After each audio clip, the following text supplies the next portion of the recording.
6 na congressmen at 2 DPWH officials ang tumanggap umano ng kickback mula sa flood control projects batay sa ledger ng mag-asawang Curly at Sara Diskaya. Nagbabalik si Darlene Kai. We will excuse you. Sasamahan ka ng Sergeant at Arms para kunin yung ledger and we will wait for you.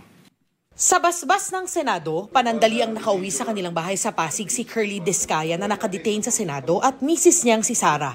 Pakay nila ang ledger ng mga transaksyon umano nila sa ilang politiko na nakatanggap umano ng kickback sa flood control projects. Si Curly lang umano ang nakakaalam kung nasaan ito.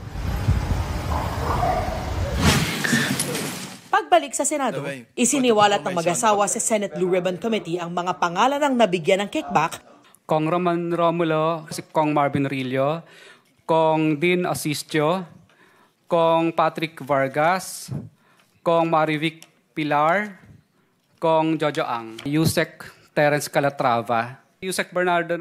Kalakip nito ang mga petsa kung kailan ibinigay at kung sino ang tumanggap ng pera.